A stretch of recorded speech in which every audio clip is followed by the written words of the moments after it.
Good morning, all, and welcome to Kalbardr's Corner for this special live and in-person episode of Coffee with Cal. I am, and this is weird, Baron Kalbardr Gellir, Companion of the Meridian Cross, Companion of the Argent Comet, Companion of the Compostela and Reaper, coming to you live from the Shire of Côte d'Azur, 5,100 feet above sea level, in the beautiful kingdom of Artemesia. And yes, I said Baron. So their majesties of Artemesia, in their infinite wisdom, and with consultation of the Crown of Meridians, decided to make me a court baron of Artemesia. Holy crap, that's weird. I am grateful to them, and I'll speak to Her Excellency sitting with me as well, and grateful to her for making my scroll, which is on Kalbardr's Corner page already, and to His Excellency Logan Pathwarden, host of Ask the Knights Live, who is making my cornet for me. You people are amazing. I love all of you. Sneaky devils. In addition to that, because I'm just going to brag on myself for a minute while we're here. So Her Highness, Viscountess now, Sarah of the Mists, messaged me last night and told me that she also read a report into court, into her final court, granting me the Order of the Stalwart Heart, which is a new thing in the Mist that they're doing as a recommendation of people that have done stuff during COVID to help excel the society and things like that. So I'm grateful to her as well and to the Mists for doing that. So thank you to all of you and to Artemesia and to Sean and Issa for making me cry yesterday multiple times. So. All of that being said, I am joined today by local, amazing person. You saw her a couple weeks ago on Consort Conversations. You will see her very soon in Road to Retention. Her Excellency, Rahmut al-Tabiyya. Good morning, Your Excellency. Good morning, Your Excellency. Oh, that's weird. I'm not okay with it yet. We also have a lovely griffin hanging out. So griffins are Artemesia's thing. So this was provided by Baroness Rachel Ashton. So she hanging out with a griffin. So that's gonna be a little mascot for today. So Rahmut, tell us a little bit about you and who you are and why you're awesome. I am Baroness Rahmut al-Tabiyya. I have been playing with the SCA off and on since about 93. And I do all the things. You actually do. I've seen you do a ton of things this weekend already, and also on a hobbly foot. So she's out here hobbling around trying to get stuff done, and they're like, "Rahmut, go sit down. You're allowed to sit." She's like, "I'm stuff to do, things to do." Even during court last night, so you were now one of Her Majesty's lady in waitings. Yes. So they called the ladies away during court, and they're like, "Rahmut, stay." He's like, "Okay." It's very tempting to disobey just for a second. Just a little bit. And then I was like, nope, not gonna do it. Oh man. All right.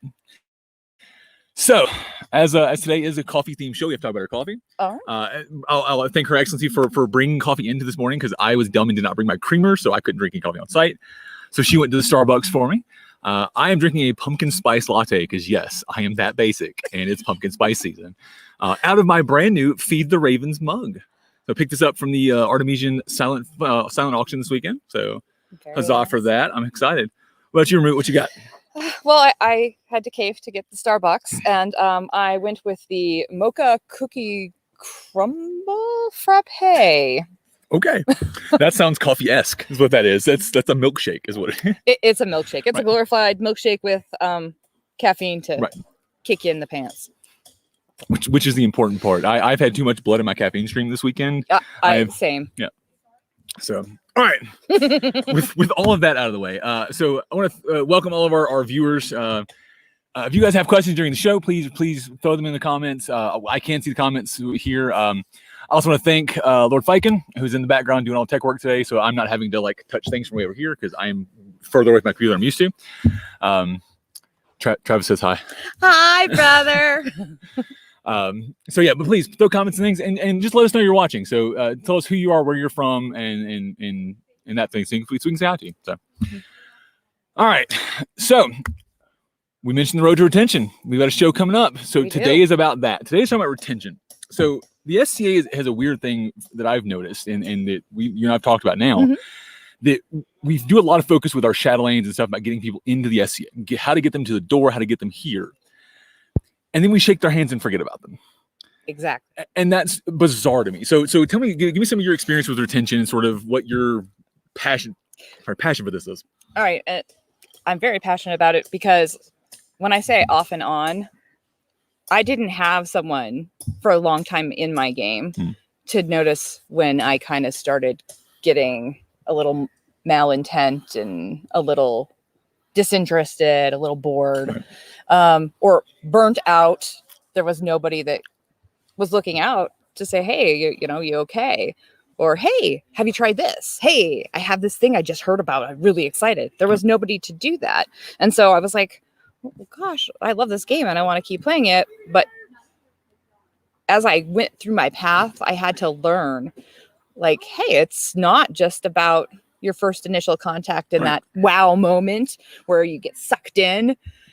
It's at that 2-year mark, that 4-year mark, that 5, the 10, the 15, 20, 40-year players still need that same human connection to draw them in and retain them and keep them interested in the dream. Right.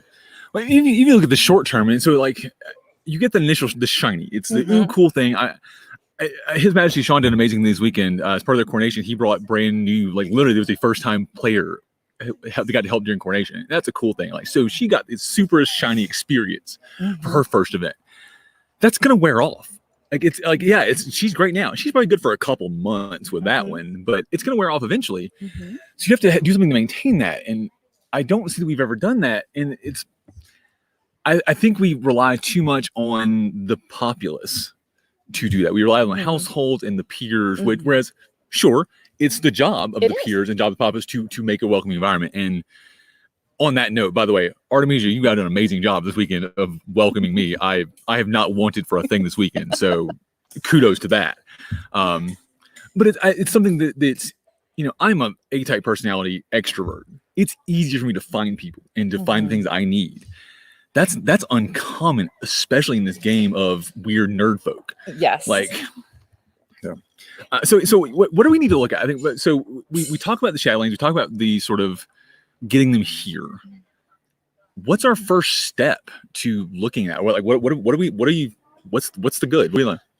I like to try to see how the person kind of interacts with other people, because we do have so many introverts and extroverts. Kind of the blend doesn't always work, and try to find personalities that kind of key up together like a lock fitting in the, and find what motivates them, what interests them. Maybe they're, hey, I'm only here for the fighting. I want to do the fighting, but gosh, I really. And sorry to bag on my brother.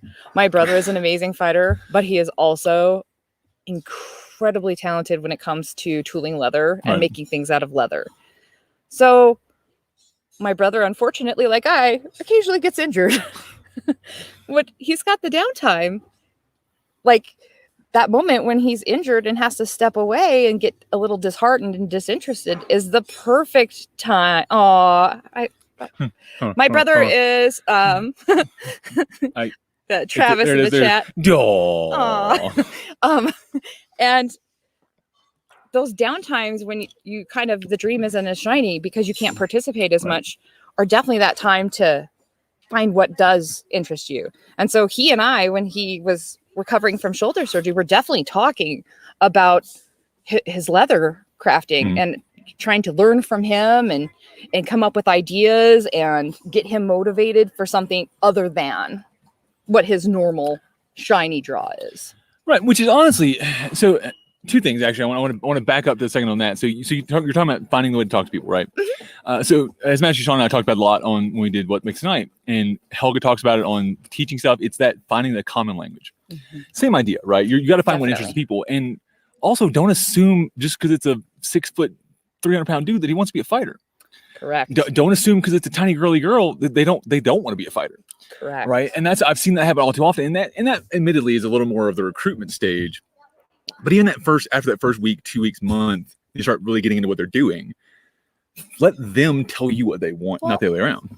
And that don't make the assumption, even if it's somebody that has been playing in the game for 20 years and maybe is that tiny girl who's always wanted to fight, or, and now they're older and thinking, oh, well, I can't heavy fight, but I want to. Well, why can't you do combat archery? Right. That's a crucial role on the I hate archers. Well, I despise them.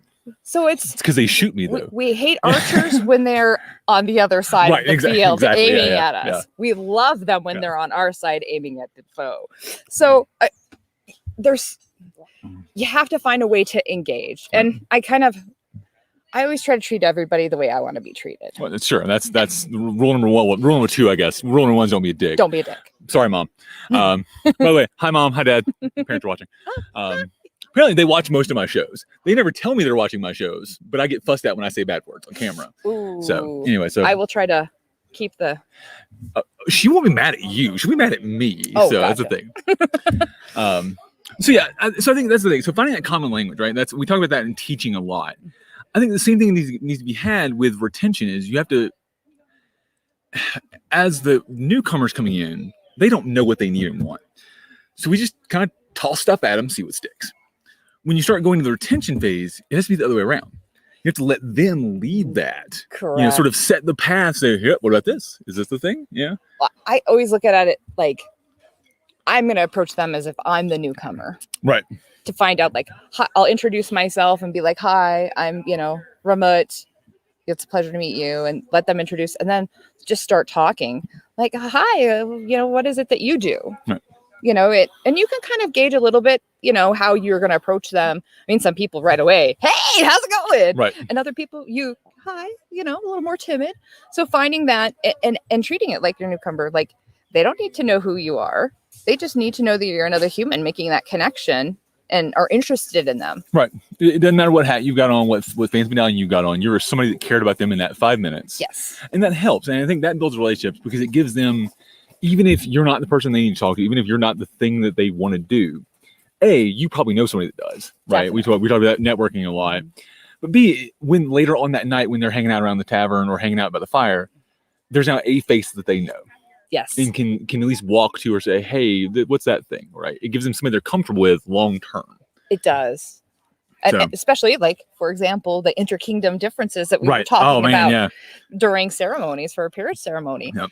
But not having that connection, if you didn't have anybody who you knew or nobody introduced themselves, you would never have somebody to really bounce those ideas off. And if you're an extreme introvert and don't want to ask and nobody's approached you. Right. Yeah, you're never going to know. And it looks, especially, we do a lot of things in the FCA, in my opinion. This is a bit off topic, but I think it's relevant.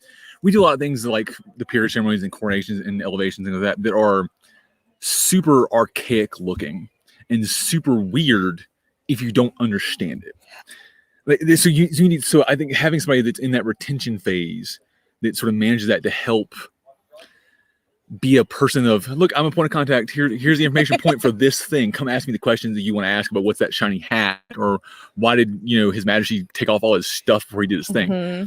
Because that was weird. Like, I mean, I knew what he was doing because I was involved in it, but like, had I watched that from the outside, I'd be like, that's a weird, what is he doing? Like, it was a really cool thing. So for those who didn't get to see it, Sean, His Majesty Sean was elevated to the Pelican yesterday before he stepped up as part of his elevation, because this is his technical third peer. Now royal peer, he's a knight, and then now he's a Pelican. He walked in and divested himself of all of his rank. So when he approached their majesties, he was landless and titleless, which was an epically cool thing if you understood what he was doing. But if you didn't have that context, it looked bizarre. Well, and not all ceremonies for a peerage are ever going to be the same. I don't know. I mean, we saw two very different ceremonies yesterday. No two are alike. Yeah. And it like his master Braden says, what's the worst, something's going to happen that's going to go wrong at your peerage ceremony. The worst thing that's going to happen is you become a peer. That's true. That's the end result. Yeah. Ever. Thank you, Master Braden. But everything, if you look at it with the eyes of wonder and kind of think of every moment that you have with another human being is that opportunity to make magic happen. And it doesn't matter that they've been playing for 33 years. Right. It doesn't matter if they've been playing for a year. Right. And then if you can help them find their people, like maybe that person's people, they like quiet people. Maybe they don't want to go to events that are camping. Maybe they're only events that happen online because they can be introverted, or maybe those events happen to be the ones that are inside. Maybe they have allergies to sight, maybe they have allergies to events that have, food because they've got food allergies. Maybe they have allergies to like altitudes. Altitude Who does sickness. events on mountains? Artemesia. I'm on a mountain. Sorry, go ahead. Artemesia. We do it better. This whole kingdom's on a mountain, guys. But finding someone who can be that mentor, Right. past that shadow lane point of contact, and check in and touch base. Like, I make it kind of a strategy to always in my local barony to check on everybody and try to say hi to everybody. Right. Because just check in. I want them to do the same for me. Right. I want them to, because knowing there are times when I have been burnt out and knowing the times when I did need to step away, maybe I would have not had to if somebody had gone and said, "Hey, are you okay? Yeah. Like, is everything all right?" Or, "Hey, what's going on? You look bored. You want to play a game? I can teach you a medieval game." I can. Exactly. Okay, and let me sidebar. Yes. I got to pick a fight with some folks here in Artemesia. Uh-oh. I brought dice. I brought a bag of coin. You know how many times I got to roll them last night? 0. Oh, it's because I was camped off site. I'm really sorry. I would have loved to play some liar's dice with you. I was offended, frankly. Yeah. Taken all of your coinage playing liar's dice. I have learned from her Grace Veronique, who is amazing at liar's dice. I bet she is. She has the face for it. She has she can change her face based on what she's talking about. Mundanely, at one point, she was a bartender, an excellent, fabulous bartender. Yes, fun fact, he would have lost big. Oh, no, I always do. Yeah. Although I wasn't on camera, so maybe not. But as a bartender, you learn very well how to put that people face on that is so happy and pleasant. And she's always, she's one of my best friends in real life. Outside the game. But she's definitely, when it comes to liar's dice, I lose my money to her. Right. I don't have a poker face. Yeah. I'm very genuine and honest. And that's all she has is poker face at that point. And I need my girls to be poker face. So I learned how to, because I don't have a poker face, in the day of masking, I put the mask on and hat and shades. Like, that's how I play poker. It works. I put the hoodie on, I put a hat on, I put big old glasses, and I get silly. And you can't tell in my silliness whether I'm lying or not in liar's dice. There you go. So yeah, I'm offended, by the way, that nobody's here to play dice with me last night. well, Although there may have been shield racing at some point. Oh. So that was fun, admittedly. Okay, so back to topic. Sorry, it's been a long weekend. All right, so if we had the topic come up, and you mentioned we're talking about sort of finding that way to keep people engaged, right? Having to do that in finding their people. Which the minute you said that, I was like, oh, you mean households, you mean peers, you mean that, right? Which is a good answer. So, and it came up in the comments. Let me find the comment. I'm going to scroll. My mouse is doing. Thank you. Oh, that one too. So let me throw this one up real quick. There we go. So that's why households are important. And whereas I agree with that, that is one useful thing about household. Sabine says,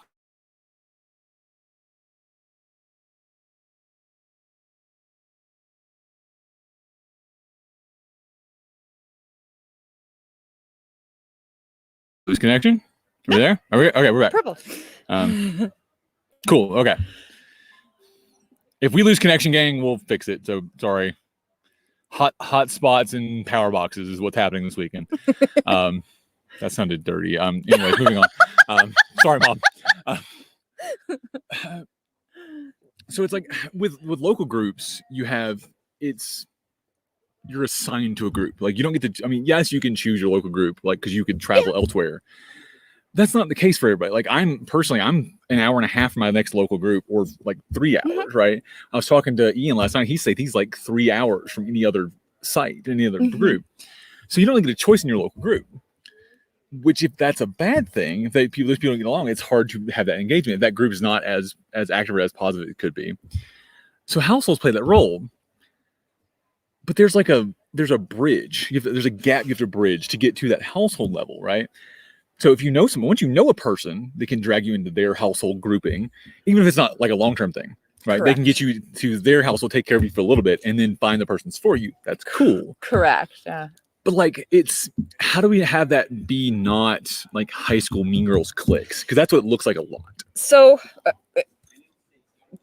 two things on this. The first is when there are groups that have dysfunction in them, and you kind of are really kind of remote, far away, and you have to travel very far to forward larger groups. Those smaller groups with the dysfunction really need to figure out the root air of that problem and fix it. Sure. And having been in the same barony it's a baby barony.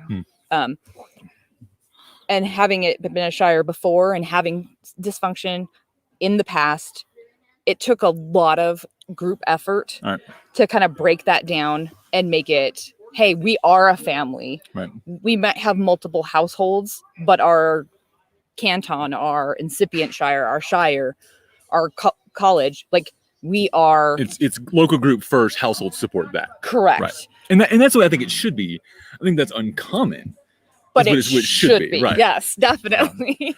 And I think, and that may be, there's probably some geographic things with that too. Yes. You're looking at where the household's spread. If you've got a household that's largely in the same, 100-mile radius, say, that's easier to do. But like my peer's 6 hours from me. So I have nothing to do with her local group, although I work with South Downs, which is near her virtually. So it's like, you get a little bit of that. But when they start going to active events again, we start back to events and like meetings. I can't go to their weekly meetings. I'm not going to be there to participate as I have been. So you have to find that line, and it's like that's hard to do. I think, I'll speak to Master Lash in Black Company, right? So it's and thank you to Black Company, by the way, to as a whole.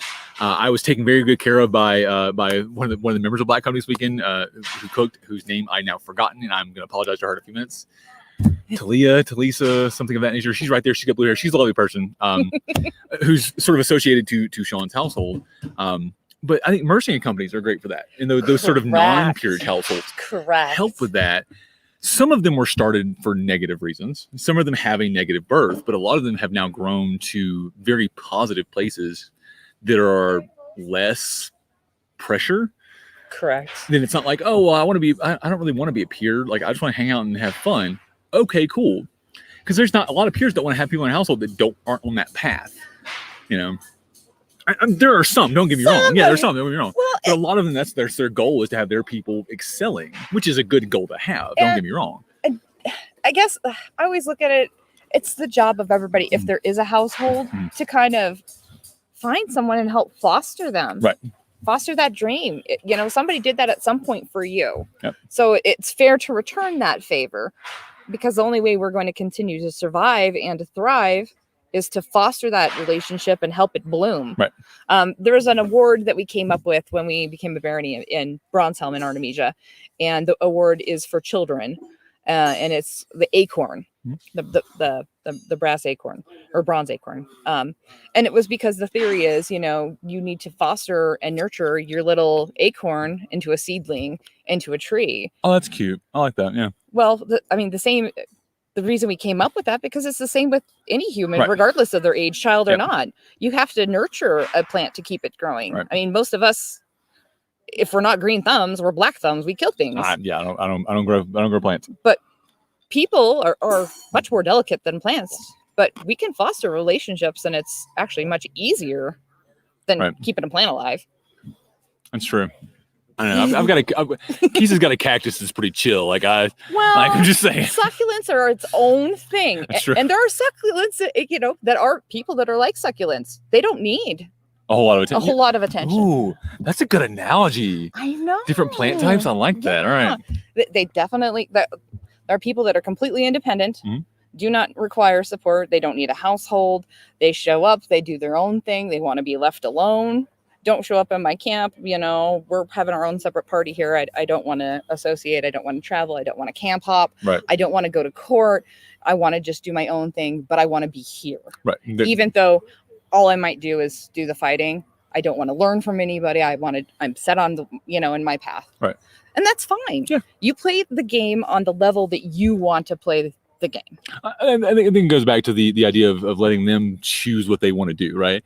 We talk about a lot in fighting where somebody picks up starts to fight, and they're like, of course you hand them a sword and shield. That's always step one, because that's the easy thing to learn, and it's generally, in Meridian at least, is what we have to authorize with as just a rule. But they're like, okay, I don't like this. And they'll go pick up a greatsword and go, Ooh. oh, this is cool, right? Well, there's a lot of stigma in various places for using great weapons or great sword as your primary thing, right? A lot of people do it as a secondary, right? But so I've started telling people, do what you're happy with. Okay, you have to grab a sword and shield and learn it at least enough to be safe and show you're competent. Correct. Past that, if you want a pink broad-headed axe, it's gonna suck for you, right? You're thinking like I could do that. Well, no, not right now. Right, but it may suck for you, and I always give them like, look, this is gonna suck, and you're gonna hate it for a little bit because you're gonna get beat up. But if it's what you enjoy, do that, right? I think that applies across the board. Definitely. All right, we have comments. Oh my. Let me catch up. Sorry. First of all, yes, I did beat Fergus. I took Fergus's money. Yes, like the redheaded stepchild he is. Yes. Oh. I took a lot of his money. It was the best. It's okay. He liked it. He'll get it back later. So Herxley Patrona says, involve new folks in group projects. Find ways for them to be involved and invested in barony projects, hopefully included.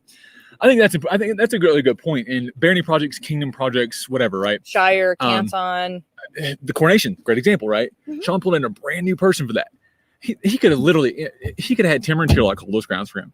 And it would have been just the same thing as everything. It would have worked the same, right? It was just a person holding that. But it made it so much more. And as a person who's been in the SCA for quite a long time, seeing the wonder and joy on somebody's face as a newcomer, and you see it and it kind of you emulate that, you feel it, right?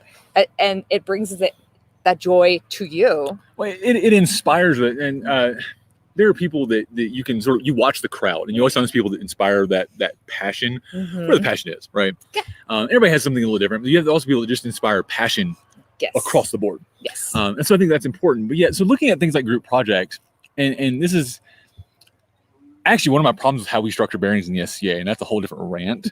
We'll save that for later. So short version, I think baronies should be like principalities. They should be small principalities.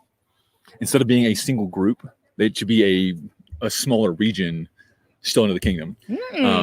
So effectively it gives that grouping a representation versus giving a single group representation.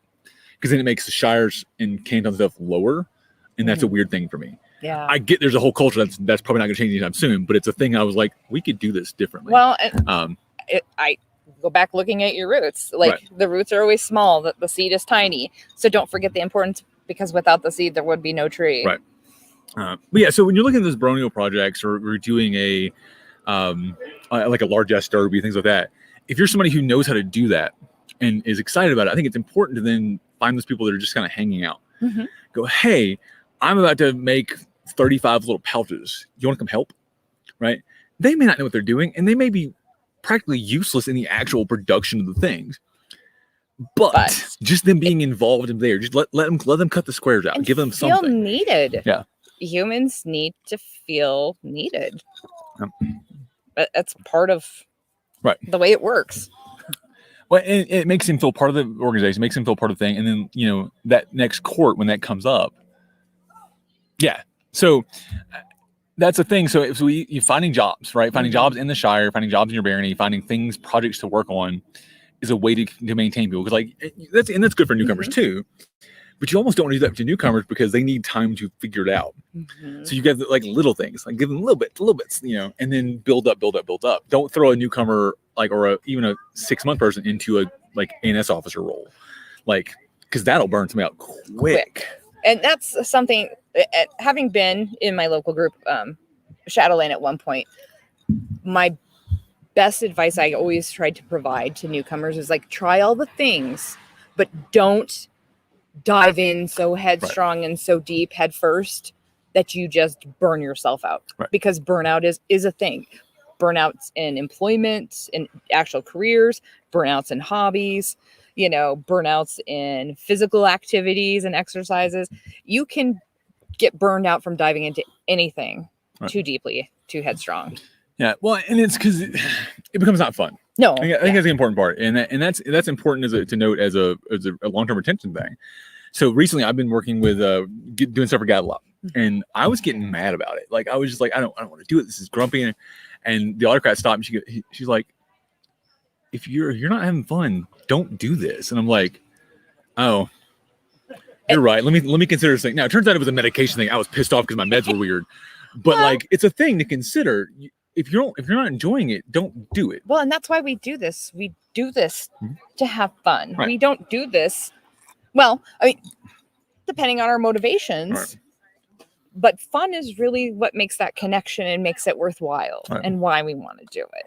So making sure that players, regardless of the stage in the game or their path that they're on, are having fun. Right.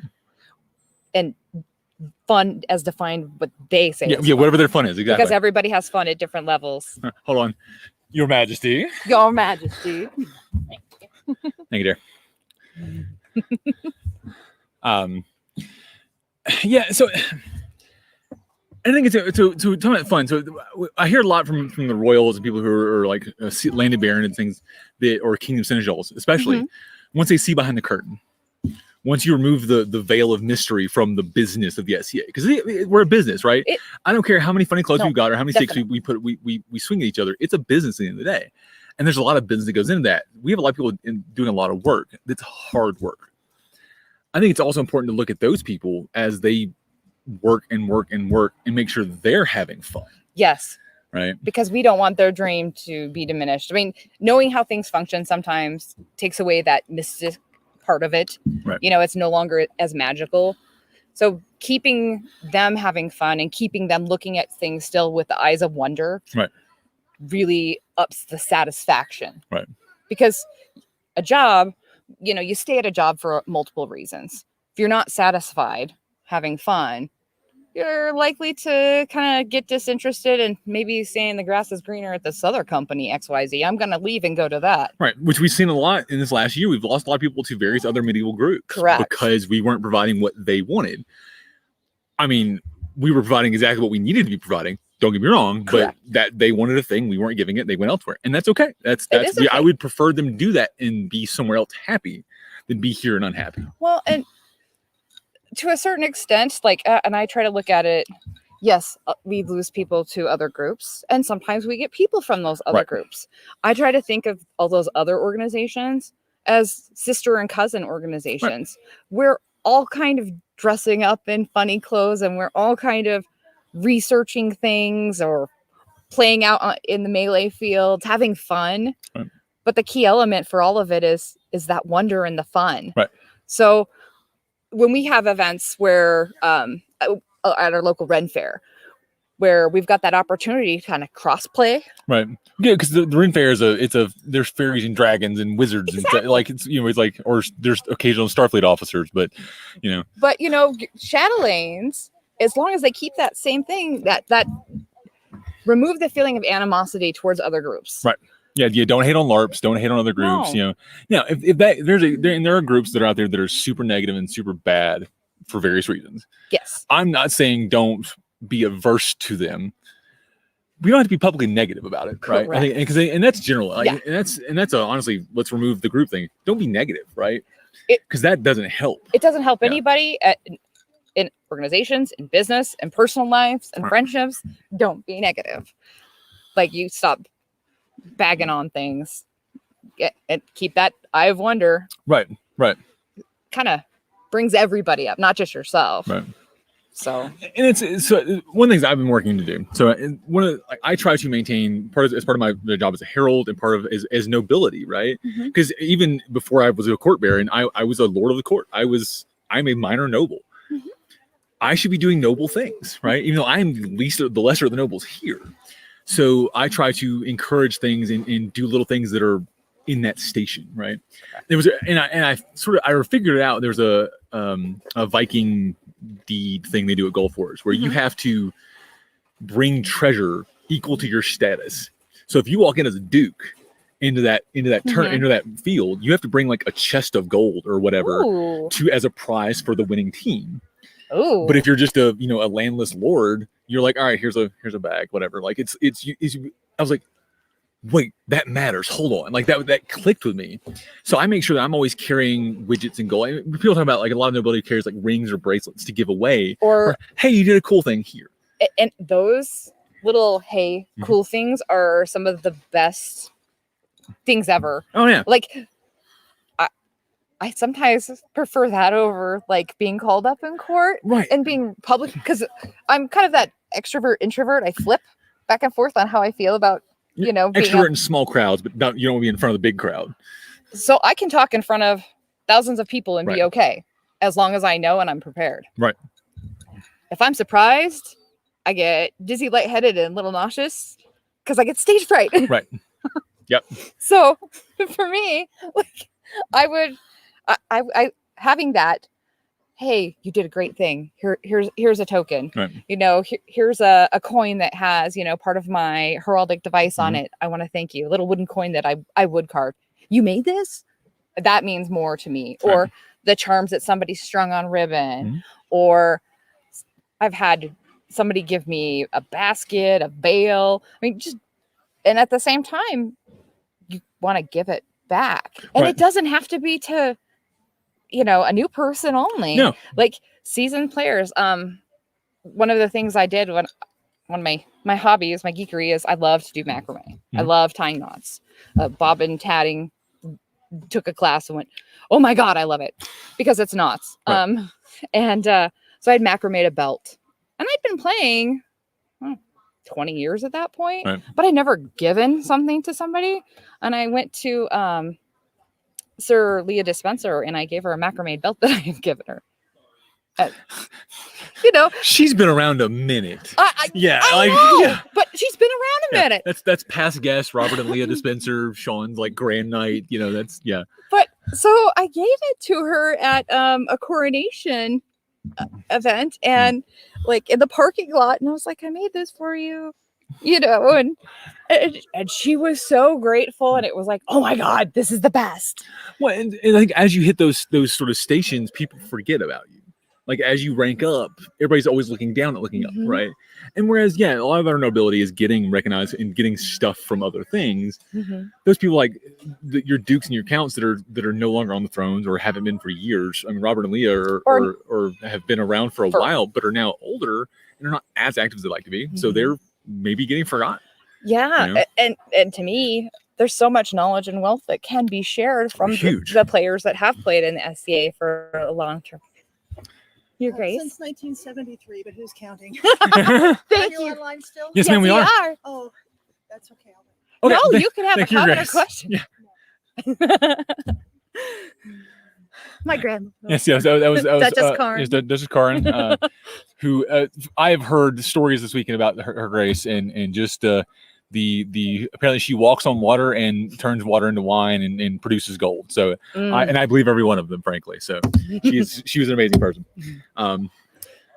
So yeah, I think that's important. So I try to do that, and also this weekend I'm acting as a herald for Her Highness of the Mist and for the Majesty Meridies, and I needed some help. I needed people to help me with that. So I'm ignoring everything going on over there. I know. Just gonna do that? Okay. It's very difficult for me. So the problem with doing live shows with audience walking back and forth because they're all packing while I'm sitting here doing a show.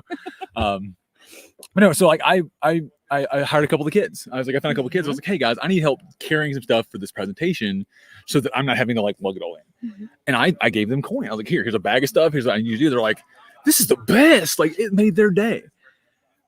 Do that. Like hire people to help you, especially if you're somebody who's disabled and can't help set your tent up. You're gonna need help. And you can't forget about like one of my people. dear friends. She's an amazing merchant. Kat the Wench, I love you. And if she wasn't at an event, it feels less shiny and less bright. Right. So I like to make sure that if she's going to be at an event, that there's somebody who can carry in her merchanting stuff, or someone who can carry in her feast gear for her, or somebody who can help pack it out. So I'll reach out to other players and be like, hey, can you help, Kat get her stuff in? Because I want her here and we want her here. Our herald in Bronzehelm, she's got some mobility issues. Right. She also requires some assistance, so we try to make sure that she's got that. And that's honestly a whole other topic of retention too. Retaining people who have those either visible or invisible disabilities, Mhm. right? So we talked about that a lot we did her Excellency, or I'm sorry, her ladyship Bruna and I did a show on that. But those little things we can do, like, just having those platforms, having those abilities to help people find those resources they need, or like Sean broadcasting on the courts yesterday, Mhm. and he actually wore a lapel mic under his garb. You see, nobody knew. Nobody knew. So if you listen What? to the chords, you could hear it better because he was mic'd. You couldn't hear all of it because there's still stuff going on around him. But he's already like, okay, that worked. What am I doing next? How can we make this better? Because it's all about improving it. So people don't like going to court because they can't hear it. Okay, let's fix that. That's a retention thing in my opinion. And some people, they like to know what happened in court, right? But maybe they have that invisible disability where they've got a sensory processing disorder, right? And there's sounds and the sights and the smells. It's just too much. Yeah. But if they can go sit in their tent and watch court, they can still be involved even though they're across the site. Exactly. Right. So it's stuff like that. I think we can do more of that, and that's something that, and I'll give credit to Zara, and the whole DI office. They've been doing a lot of that this year. We're trying to find those things, working with their silent heralds and with like putting out like checklists and things like that. That's retention. Well, and being aware and educated and planning events with that awareness and education helps make it for those members so that they don't feel pushed away and set aside. Right. Now, there are sometimes situations where we can't hold the site, due to like monetary, or travel. And it's not the most desirable site for people with mobility issues, people with invisible disabilities. Yeah, like this is a tough site. I mean, this is a tough site. Like I wish my ladies were here this weekend, but they would have, CFO would have had a tough time with the hills. I had a tough time with the hills. Yes. So I get that. But you got to like finding that balance, right? But I think we're having those conversations now, and that's important. Yeah. So yeah. So it's being talked about a lot, doing mics and speakers, or I think one of the kingdoms has done it already, where they've got like a bullhorn system where the herald has a mic and there's a little like speaker under the thrones.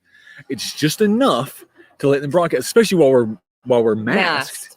Now, so they let us take off our masks during court, and obviously we're not masked currently because we're over here sort of secluded. So, because we were allowed to remove our masks while we spoke during court, and their majesties did the same thing. But then when they weren't talking, they put them back on, and the herald was just basically unmasked the entire time because he was talking through most of it, and that helped. I think that helped a lot. Definitely. But during first court, I was having trouble hearing the first herald because of masks and stuff going on and things like. And I don't have any processing disorder or sensory issues, so if I'm having trouble, I know other people are. Right? Definitely. Well, it's not necessarily just hearing. Hearing is definitely for, the big thing, but having a silent herald, having maybe a suggestion, that, hey, we have members of our group that do have sensory issues. Please be aware that, there may be an individual wearing headphones, and they may be carrying magical boxes of wonder with them that do things that who knows how it does what it does, but they may need that to still participate because they have to step aside and decompress. There may be people who are sensitive to smells and scents, so please try to refrain from wearing perfume, or smoking, things like that as well. Yes, like those are important things, and to try to be tolerant and respectful regardless of how long the person's been in the game, whether it's 5 minutes or because stuff changes. It does. People's allergies changes. People, especially right now with COVID, everything going on. Like if somebody has COVID or had COVID and then it's coming back now, their lungs may not be great. They may have breathing issues, or somebody's 5,000 feet above sea level they're not used to. I can't breathe right now. I don't need your perfume and smoke on top of that. Thank you.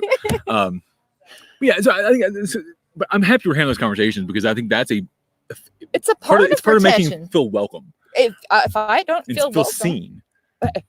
That's the biggest part. That's that making sure you say hello to everybody you can. If there's a face you don't know, regardless of how long they've been playing, if you say hi and introduce yourself, it's making them feel that connection, feel seen, feel part of it.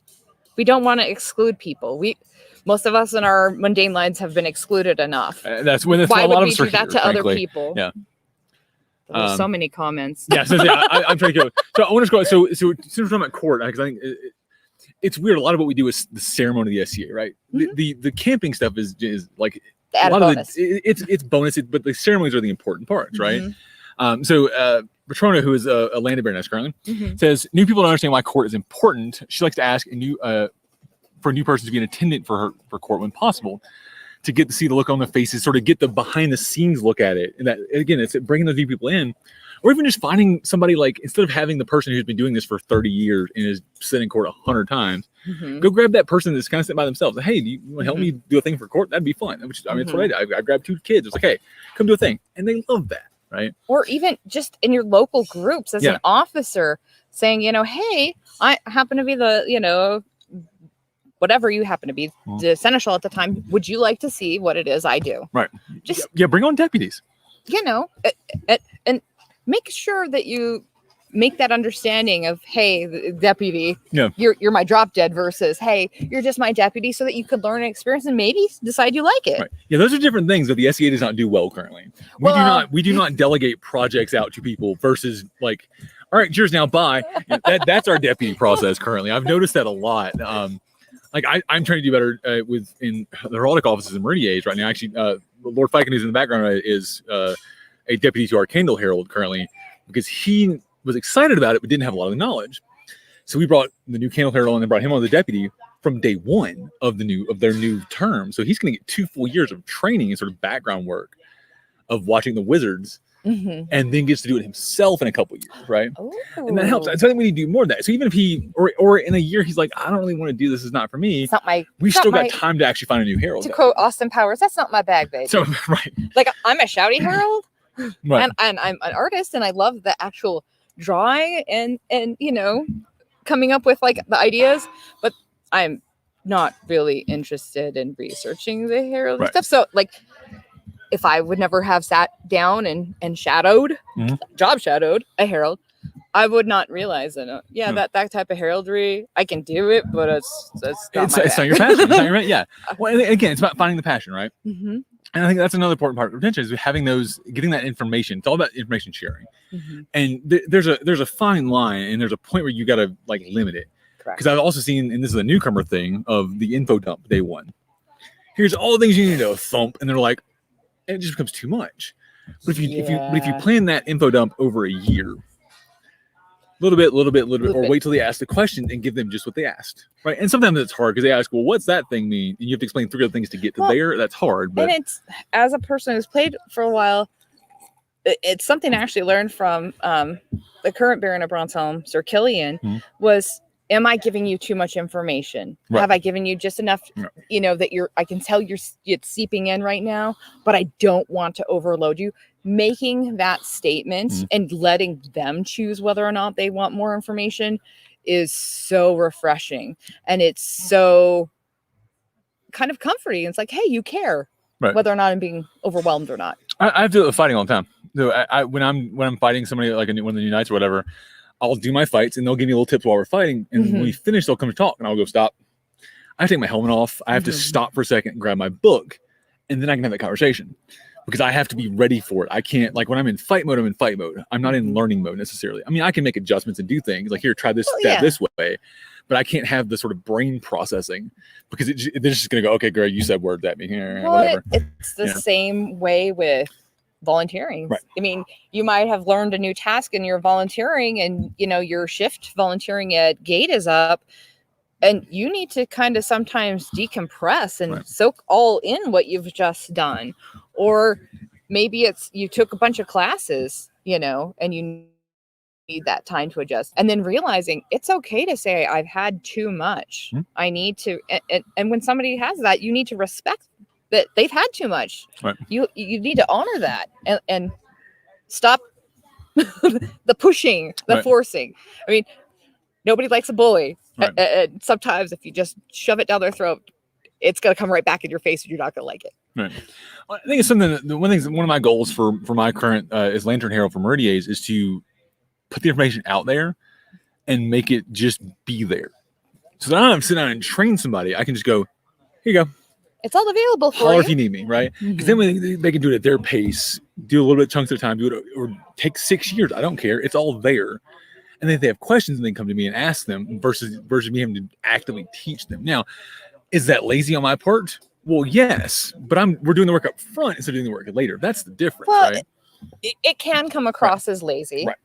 And if that's how you want to call it lazy. I say that because I heard it in my head first. I was like, that sounds lazy, but it's not. It's not. It's intended to be allowing them to set their pace. Correct. It's an accessibility issue. And also, then it becomes more accessible because now it's online. So instead of me teaching one person in a weekend, I can teach 100 people over a weekend in literally 1,000 places. Correct. I'm not sure how 100 people will be in 1,000 places, but I absolutely discuss that. Maybe they also have a TARDIS. Right, clearly. Let's see. More Kingdom YouTube videos of explaining traditions from groups would be cool project. Oh yeah. So we've done some of that. I see there's been some Inter-Kingdom anthropology. I'm sorry, Your Majesty. Your Excellency. Right? Yeah, thank you, Your Majesty. Right, His Majesty Sean. Hi, folks. So we're actually we had a topic that just came up. Something you might want to talk about. All right. Talking about explaining Kingdom traditions and local traditions on video. Trying to document those. Oh yeah. Would be a super helpful thing for new people in like that midfield to learn why we're doing things, or explaining things like why you did your peer ceremony the way you did. Yeah. I think that'd be a cool thing we should look at. Sounds like a series. Right? I know, right? It's like I know what I got for that. It's like there's 20 kingdoms or something. Yeah. So that'll give you next year or so. That poster actually, she has her own YouTube channel, and she might be good for that too. That's correct. Yeah. All right. We'll talk. I like that. Sorry, incorrect. Yeah, have a good time. Good seeing you. Thank you, Majesty. Thank you, Majesty. Oh man. There you go. She's a little late. There's like a delay. It's like a minute delay sometimes, so the comments are there and it's a thing. I got you back. Right. So yeah, I think that it's all about finding that. I'm gonna go back to the shared language, right? Mm-hmm. Finding the way to teach people, finding the way to, and this applies to path to peerage. It applies to retention from newcomers. Mm-hmm. It applies to honestly just enjoying the game. You have to find the thing that they want to do, whatever that is. Correct. And then find the people who help them do that, because there's like pods of us that all like things the same way. Correct. Which is weird. So funny story from my part. So my peer in my household. Okay, I'm an extrovert. Am I surprised here? No. My household, bunch of introverts. I'm the only fighter. I'm the only male, and I'm the only loud person. So you are their weaponized. I am their weaponized extrovert. Gotcha.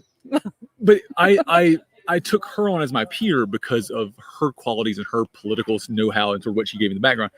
I don't need help playing the game. I need the background knowledge that she has, right?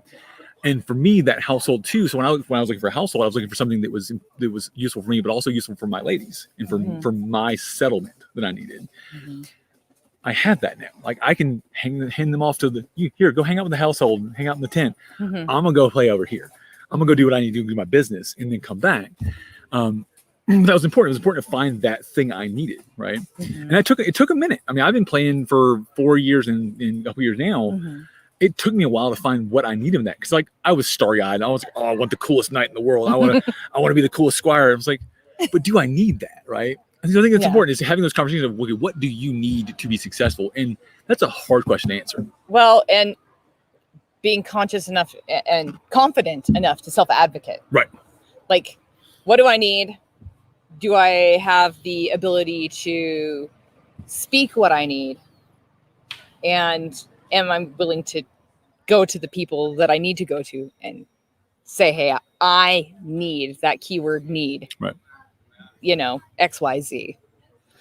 It's kind of a... self-advocacy is a problem across the board. That's not just I was talking about that with last night about medical things and people advocate for. Mm-hmm. And it's hard because we want to be passive, especially people who are a higher rank than us, a doctor in this case, or in this case, the royals. Yes. We want to go, oh, okay, that's what they said. We're just going to do that, right? Yes. Now, ask the question. Ask the why. Understand why you're doing what you're doing, or why they're doing what they're doing, because it helps you be more involved in that process. Well, and then for retention, asking people, regardless of how long they've played, what do they need? Right. What can I do to help you? What can I provide you? Who can I point you to? Is there a resource that you don't have, that I can hook you up with? Right.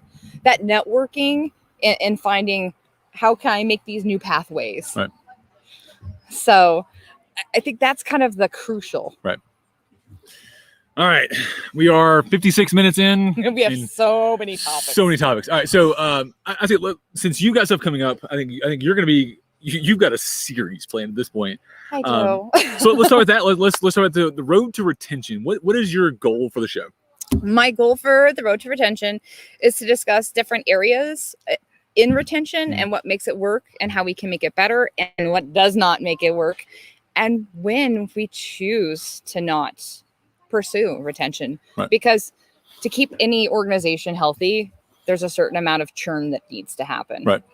And unfortunately, a lot of it sometimes is due to, in our game, due to health and medical that unfortunately can't be bypassed. Right. But a lot of it sometimes is the kind of polarizing differences that we have that cannot be overcome. Right.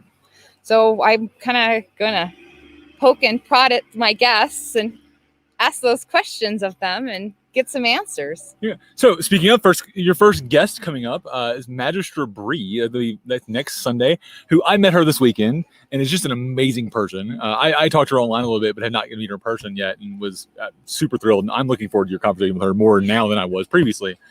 So that'll be next Sunday, 8 p.m. Central Standard Time. And then 2 weeks following that, you'll be joined by one of my favorite Westies, Her Grace, Sir Helga. I do that to her. She hates it. I was like, wow. Oh, no. So, hold on. Kill the overlay if I can. I got to talk about this. So I did this. His manager and I talked about this yesterday. It's, being a new Baron now, I have to deal with that myself. I know. And so I gave Helga crap when her and I first met about not letting me refer to her as a Duchess, because regardless whether she is or not, she still is that. And to me, the game we play, that's important. And whether you're a crown or a landed nobility or not, that's a role you play in the mythos of this game. You got to commit to that. It's a lifetime job now. It is. Even if it's minor, if it's a little bit, letting other people give you that deference builds that culture. It does. And honestly makes the game better, which then helps with retention. It makes it more fun. And that's not everybody's jam. I get it. Some people are here just to hang out and drink and cook and whatever. They're not here for the goofy medieval role play. I understand that. But there are a lot of us who that's important. And even if you're not into that, it's still kind of cool to be around it. It is. But at the same time, I strive to be very respectful of how people do wish to be acknowledged, especially people I care about and Helga, Sir Helga. She has been an inspiration in so many aspects of my life, in the SCA and without the SCA, that I come like, oh God, if she prefers Sir Helga, why are you saying it? So it's that balance. Exactly. So, and most of the time, it's for her, and it's an earned title versus it is because she didn't earn her duchy herself. At least she doesn't think she did. She did because the queens are important. She put in the work. She put in the work, right? But it's for her that the knight's more important, which I totally understand that. Well, that's her. But there's dream. also she's nobility. So there's a balance there. So her and I had a conversation very early on, and she's like, "Oh crap, you're right. That's a thing." So, I pick on her. I pick on Logan about his core barony as well. So for the same reason, now he picks on me about mine. So it works out. Oh, so you get a pick? No, it's already happening. I'm getting messages, but like in caps. So it's well deserved. Yeah, Your Excellency. Thank you, Your Excellency. All right, so those two shows are coming up next weekend and then 2 weeks out. I will have a coffee with Cal on that off weekend. I haven't scheduled it yet. I'll get it up on the show on the page soon, probably Tuesday, Wednesday when I get back to the house. So, what else? Oh, Patreon stuff. So if you want to support us on Patreon, look us up, patreon.com/Kal-bardr KK Productions, and join the Grand Wall of Patrons. Awesome board games, awesome stuff to pick up from that. You also, you see what Viking did? No. He changed our name.